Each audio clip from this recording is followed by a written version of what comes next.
৬-৭ ম্যাচের টুর্নামেন্ট এবং এই ৬-৭ ম্যাচের টুর্নামেন্ট দিয়ে আসলে কোনো ফুটবলারের গ্রেটনেস বিবেচনা করার কোনো সুযোগ নেই। সেই ৬-৭ ম্যাচের টুর্নামেন্টে ষষ্ঠবারের মতো ক্রিস্টিয়ানো রোনালদো ব্যর্থ হলেন। ব্রাজিলের পর মিশন হেক্সা পূরণ করেছেন ক্রিস্টিয়ানো রোনালদো, ষষ্ঠবার অংশ নিয়েও একবারের জন্য চ্যাম্পিয়ন হতে পারলেন না। রাউন্ড অফ 16-এ শেষ পর্যন্ত স্পেনের কাছে পরাজিত হয়েছে পর্তুগাল। এবং এই যে রোনালদোকে নিয়ে আলোচনাটা কেন করছি, তার দলের তো আরো 11 জন ফুটবলার খেলেছে, সো দায়টা সবার সমানভাবে। রোনালদোকে নিয়ে আলোচনা করার কারণটা হচ্ছে, যখনই রোনালদো নামটা আসে তখন ওই নাম আর তুলনাটা আসে লিওনেল মেসির সাথে। সো লিওনেল মেসির সাথে যদি আপনি রোনালদোকে তুলনা করেন, বিশ্বকাপে লিওনেল মেসির পারফরমেন্সের সাথেও ক্রিস্টিয়ানো রোনালদোকে তুলনা করতে হবে। সেই ক্রিস্টিয়ানো রোনালদো, তার দল অবশেষে রাউন্ড অফ 16 থেকে বিদায় নিল, যখন লিওনেল মেসি তার দলকে একা টেনে তুলছেন, গোল করছেন। এখন পর্যন্ত leading goal scorer Cristiano Ronaldo সেখানে করেছেন 3 গোল, যার 2টা উজবেকদের এগেনস্টে। এবং সেই 2 গোল করার পর ওই উজবেকিস্তান কিন্তু এবারের বিশ্বকাপের নবাগত, তাদের বিপক্ষে ওই 2 গোল করার পর তিনি হুঙ্কার দিলেন, I am back, I am back, I am back. দেখুন, নেইমারের জন্য আমার খারাপ লাগা রয়েছে। আমি আর্জেন্টিনা দলকে সাপোর্ট করি, ব্রাজিল ফুটবলের খেলা ভালো লাগে। নেইমারের অনেক ধরনের ইস্যু রয়েছে, যেমন আমাদের প্রিয় বুলবুল ভাইয়ের মতো তিনি অভিনয়টা ভালো পারেন, অনেক সময় মাঠে পড়ে যান, ডিগবাজি খান, কাটমাট খেয়ে গড়াগড়ি দেন, যেটা বুলবুল ভাই অনেক ক্ষেত্রে আমাদের ক্রিকেটের এই কাজটা করতেন খুব সুন্দরভাবে। তারপরও নেইমারকে ভালো লাগে। নেইমার গার্লফ্রেন্ড চেঞ্জ করেন বলিউডের আমির খানের মতো করে, আজকে একটা কালকে আরেকটা, আবার সকল গার্লফ্রেন্ড মিলে হচ্ছে নেইমারের সন্তানের জন্মদিন পালন করে। এরকম ঘটনা মোটামুটি ঘটে বিভিন্ন সময়ে, সেটাও ভালো লাগে। নেইমারের কান্না মাঠে হেরে যাবার পর সেই জায়গাটায় কষ্ট লাগে, কারণ তার মধ্যে না একটা ন্যাচারাল ব্যাপার রয়েছে। আর রোনালদোর মধ্যে পুরো ব্যাপারটাই ছিল অনেকটা কিছুটা তার ফ্যান নির্ভর, আর কিছুটা নিজেই নিজেকে শ্রেষ্ঠ দাবি করে বিশ্বকে জানান দেওয়ার যে প্রবণতা, that I am the great, I am back.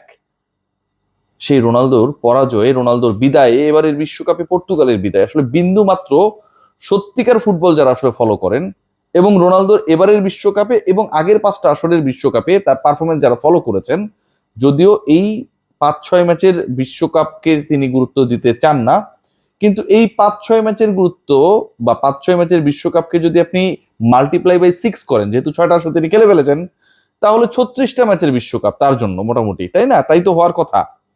সেখানটায় ক্রিস্টিয়ানো রোনালদো জীবনের প্রথমবারে নকআউট পর্বের গোলটা পেয়েছেন লাস্ট ম্যাচে, সেটাও পেনাল্টি থেকে। সেই রোনালদো মহা গুরুত্বপূর্ণ ম্যাচে ব্যর্থ।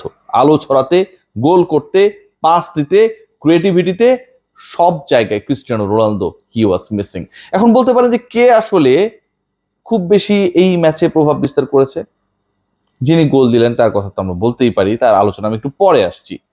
আপনারা দেখেছেন লামিন ইয়ামাল যেভাবে তিনি খেলেছেন, যেভাবে নাচিয়েছেন, হয়তো গোল পান নেই, গোল করাতে পারেন নাই, but the way he deliver his best for his team চোখে পড়েছে। এই যে চোখে পড়ার ব্যাপারটা, লাস্ট ম্যাচে নরওয়ের যদি আমরা হাল্যান্ডের কথা বলি, একলা ম্যাচ ঘুরিয়ে দিয়েছিলেন। কিপার নেদারল্যান্ডের কথা বলি, একলা ম্যাচ ঘুরিয়ে দিয়েছিলেন।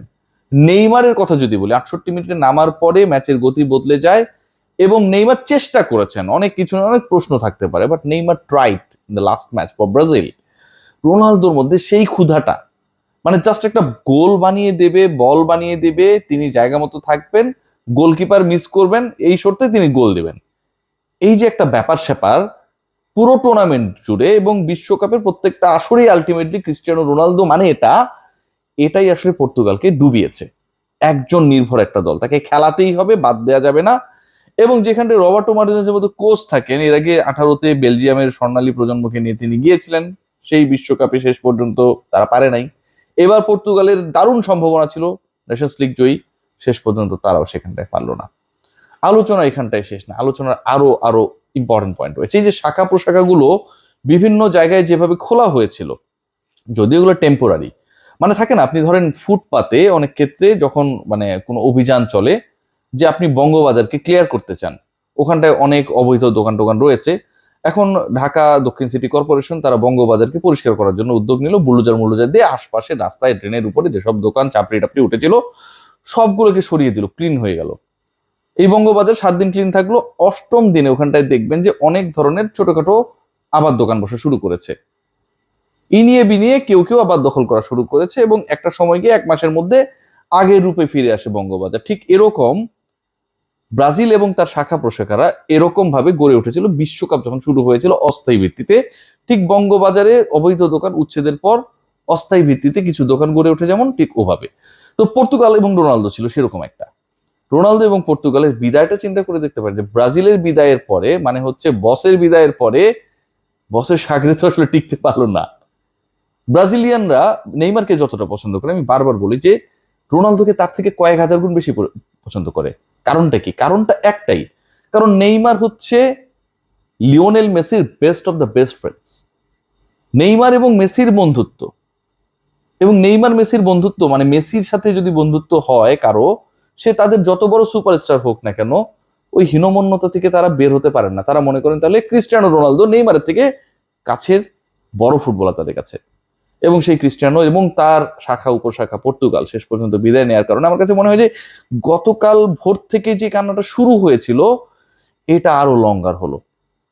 পর্তুগাল রোনালদোর এই বিদায় এবং এই ম্যাচকে কেন্দ্র করে যে হাইপটা ছিল ম্যাচের মধ্যে, আসলে সেটা একদম লক্ষ্য করা যায়নি। একদমই সাদামাটা একটা ম্যাচ হয়েছে। এখানটায় সুযোগ অনেকেই পেয়েছিলেন এবং সেই সুযোগগুলো কাজে লাগাতেও ব্যর্থ হয়েছে।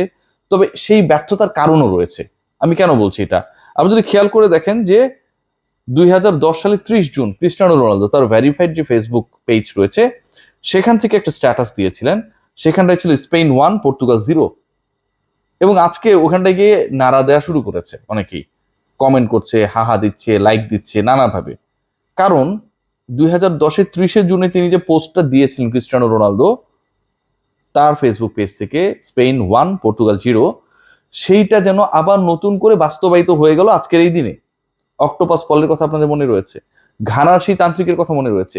ক্রিস্টিয়ানো রোনালদো, ওই পল তো এসছে আর অনেক পরে, 2014-18 বিশ্বকাপের দিকে, রাইট?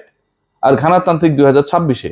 আর ক্রিস্টিয়ানো রোনালদো তিনি গণনা করে দেখেছিলেন যে তার দল স্পেনের কাছে পরাজিত হবে এখন থেকে 16 বছর আগে, 2010-এর 30 জুনে। এরকম ঘটনা যিনি ঘটাতে পারেন, সেই তিনি কেন নিজের ভাগ্য বদলাতে পারেন না? তিনি কেন পেনাল্টি ছাড়া গোল করতে পারেন না নকআউট পর্বে? তিনি কেন তার দলকে জেতাতে পারেন না? তিনি কেন মেসির সাথে যখন ওই আলোচনাগুলো হয়, সেই ডিবেটের মধ্যে যখন ঢুকে পড়েন, ঠিক তখন প্রমাণ করতে পারেন না যে ঠিক আছে তুমি একটা জিতেছো, আমি 2টা ওয়ার্ল্ড কাপ জিতে খেলাম। লিওনেল মেসি তো ফাইনালে 2টা খেলেছে, 2টা গোল্ডেন বল, চ্যাম্পিয়নশিপ, বিশ্বকাপে 20 গোল, 30 ম্যাচ খেলার অভিজ্ঞতা, এবারে বিশ্বকাপে লিডিং স্কোরার, কি না করেছেন ফর হিজ টিম।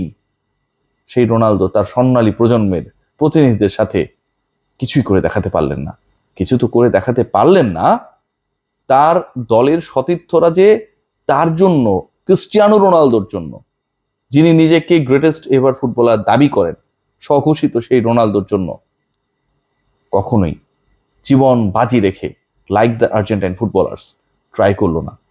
বরং কোনো ফুটবলারে কোনো সতীর্থের গার্লফ্রেন্ড বলে রোনালদো একটা স্বার্থপর। আসলে কি তাই? কমেন্ট বক্সে জানিয়ে যান। সবাই ভালো থাকবেন।